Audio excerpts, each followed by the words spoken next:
mold in her apartment managers. A viewer turns to the Truth Squad, first on 2. Good evening. The apartment managers say they've taken care of the mold on her terms, but the Nampa woman fears what's growing in her bathroom is making her son sick. Yeah, Michael Locklear looks into the fungus and the finger pointing in tonight's Truth Squad report.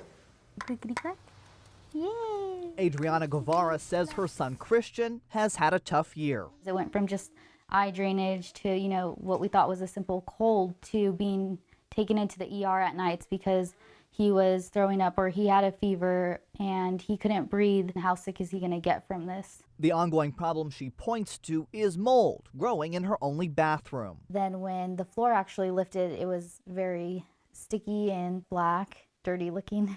The result of a leak 13 months ago that Adriana doesn't believe has ever been properly taken care of. And now the mold is back. To tell us what kind, we hire an environmental microbiologist. She swabs a couple of spots near the bathtub. Mold can cause mostly allergy type symptoms. You get runny noses, scratchy throats. Some people can have breathing conditions. Good job. Adriana won't let her boy sleep in his room or play with his toys. Fearful spores have settled in. So is even bath time rushed? Oh yes, he doesn't have playtime in the tub. He gets in and we get him bathed, and he's right out of there. He doesn't dry off in there or anything. We go downstairs and that's where I change him. The 23-year-old says she's asked Sunny Ridge Village half a dozen times to clean up the mold. I went through the chain of command from the on-site manager to, the regional manager to emailing the vice president, the president, and I'm not getting anywhere. The on-site office directs me to the regional property manager. Hey, Wendell, Michael Locklear, Channel 2.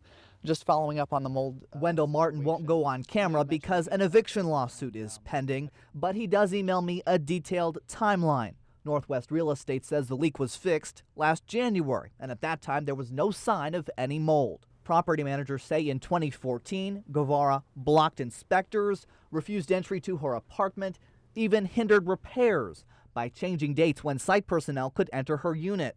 Northwest also notes in September she placed a hold on all activity to remediate the mold until her attorney returned. The company writes, "We accepted the results of a third party contracted by Ms. Guevara and paid the service fees.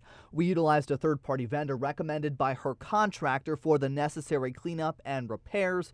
The work was completed and there were no issues or concerns remaining." Martin adds she hasn't reported any issues since October 8th when workers wrapped up. The results from analytical laboratories are back. 4 molds identified. Cladosporium, Fusarium, Penicillium, and Olacoladium. They don't roll off the tongue, but the microbiologist tells me they're allergens that can cause health issues. The recommended fix: a mask, gloves, and a simple bleach solution, as long as the water source is gone. But Adriana suspects the leak has never been fixed. Papa? She now wants a professional crew to take a good look at her apartment. I think I was running out of options, and I was done writing letters and making phone calls. Maybe people will start listening to my concerns now, and this problem will get fixed sooner or later. And one way or another. Tired? So Adriana says she and Christian can sleep a little easier in their own beds. In Nampa, Michael Locklear, KBOI News. Tonight, Adriana Guevara is making plans to find a new place to live in the next 3 months. That's after both sides sat down for mediation this afternoon. She tells us the mold is the sole motive for the move.